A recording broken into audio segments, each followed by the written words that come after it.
In this video, I'm going to be talking about a very powerful exercise for training the chi belt, the waistline. And it's the Bulgarian bag swing, which I do in a figure of 8 pattern here, as you can see. Now, I'm using the whole body as a kinetic chain. I'm using the legs, the hips, the spine, the shoulders, finally throwing out into a whip. But most importantly, this trains the waistline, the chi belt.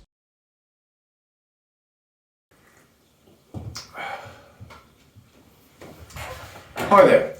Welcome to Body Efficiency Training. And this training is really all about chi, the life force energy, because becoming more efficient allows us to gain more chi and absorb more chi from the universe around us. Now, this is a real thing, and I've spent most of my life in various forms of body work, energy work, and even spiritual work, so I have a lot of experience in practicing these things. And I have also 40 years of martial arts training and 25 years of teaching. So I've done a lot of things, but all of these things I've done really in order to understand the chi. I wanted to know, what is this life force energy and why can we not feel it? We should be able to feel this energy and make use of it. After all, we all know we're surrounded by energy. Energy is everywhere. We should be able to tune into it and get some. So how do we do that? Well, the first thing we've got to do is become more efficient. And to become more efficient, we need to put our body into a better alignment. The alignment of our body, the geometry of our bone structure, needs to be in a better position in order to collect more chi from the universe around us. In other words, a better alignment allows the chi to flow better. And we want the chi to flow through us so that it will charge us up and we can collect it. Now, in this video, I'm doing a more powerful exercise that trains your chi belt. The chi belt is literally a belt around your waist, or a sash around your waist. It's made up of the TA muscle, the transversus abdominis muscle, the one that pulls your belly inwards towards the spine, and the obliques, the ones that pull the sides in towards the spine,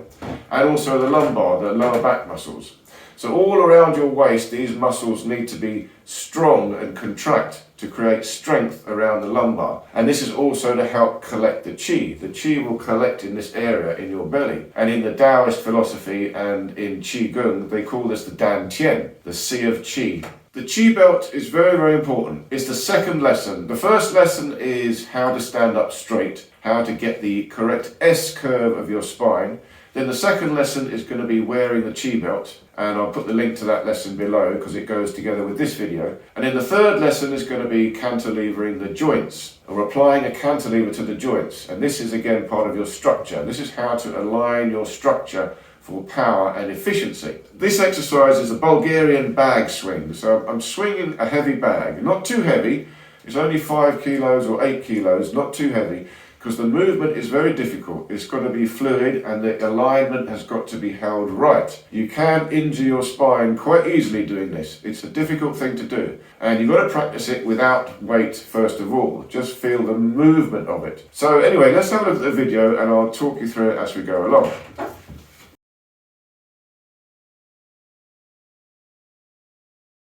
Okay, I'm starting off here in the horse riding stance, and just getting a feeling of the movement I'm going to be doing. And it's quite a complex movement. It's a full body kinetic chain ultimately, but here I'm starting with the spine, and you see I've got a rotation about mid-spine, about the solar plexus level, and this is the center of movement. It's the top of the chi belt, and the center of gravity is at the bottom below the navel. But here you can see this is the movement I'm going to be doing with the bag, swinging a weight around. And I'm trying to hold the S-curve of the spine, but I'm moving, of course, away from the S-curve of the spine, but I'm trying to move away evenly from the S-curve in the spine. So I've got to hold the tension in the S-curve first, so I always start off slowly, and once I'm holding the tension in the spine, then I can move away from that position. But as I move away from it, the tension increases, because the further away I move from the S-curve, the more dangerous it is. And I have to be very aware of putting pressure on individual vertebrae in the spine. So here you can see the movement now. It's a figure of 8 swing. And actually, you see I'm levering forward, but I'm not leaning forward with the lower back. I'm levering from the hips. I'm doing the cantilever. And I'm actually pulsing from the hips a little bit. So I've got a stretch in the hip joint, and I'm using that to pulse up into the spine. and then move that up to the midpoint, and from the midpoint I'm moving into the shoulders and the bag swing. But now notice also my shoulders are always up and back a bit. Even when the bag is in front, I'm still trying to pull my shoulders back, because when the weight is forward, and if I'm stretched all the way forward, I've got a very high risk of injury. So I've got to maintain the S-curve of the spine as close as possible with the shoulders up and back when the bag swings forward.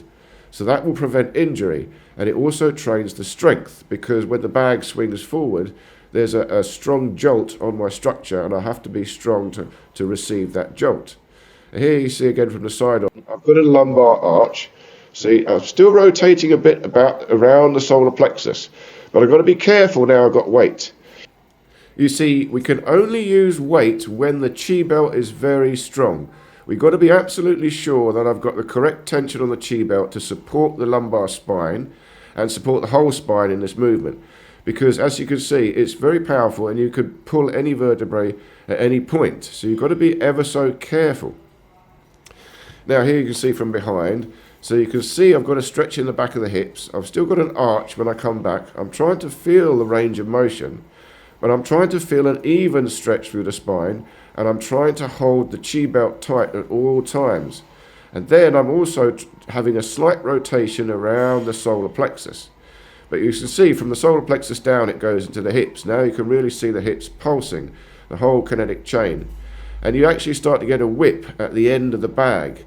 So the last bit the bag whips round, and at that point you've got a strong force that suddenly hits your structure. So you've got to be tight, otherwise you'll pull something, you'll injure yourself. And then we have another little breather here, going back to just feeling the movement without any weight. So now we've done some weight, it's important to come back, check that there's no residual tension, and the range of motion is still fluid.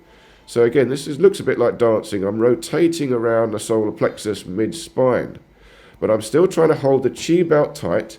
So I'm working around the midpoint of our motion, the midpoint of our body's mobility, the middle of the spine. But I've got to hold the whole chi belt tight. And here you can see I've increased the power a little bit into the whip. So also in martial arts, this is useful because this is useful for training with a heavy weapon, or if you've got to pick something up and throw it. Creating a whip is very, very effective and efficient, but it's a great force, and you've got to be very careful with your structure. So here in slow motion you can see the legs are working, the hips are working, moves up into the spine, up to the center of motion, the solar plexus, and round the back. And here again from the side. So I'm gradually increasing the power into a whip at the end, but I've got a full range of motion, a full kinetic chain in my body, and it's very difficult to do. This is alignment in motion. We've got to find the correct movement our body should do for the task at hand, i.e. the task here is to swing this bag round and create a whip at the end. And once more, slow motion. So you can see I'm still trying to feel the whole range of motion. I've got tension in my whole body. I've got this dynamic tendon isometrics going on. So no one joint is going to be pulled too far. I've got to even out the pressure through my whole body structure. And this is what we're trying to achieve. Body efficiency is whole body power. Our body must link together in a single unit. And here again, the single unit, I have the horse riding stance, which we'll talk a lot about in time. And there's the rotation around the mid-spine. But see, my shoulders are up and back. Even when I lean forward, I'm still holding my shoulders up and back a bit, because that is the point where your shoulders get pulled out and you'll pull out a vertebrae with the weight of the bag. So I'm still trying to maintain as close to the S-curve as possible at all times, and only move away with dynamic tension. Okay, thanks for watching. See you in the next video.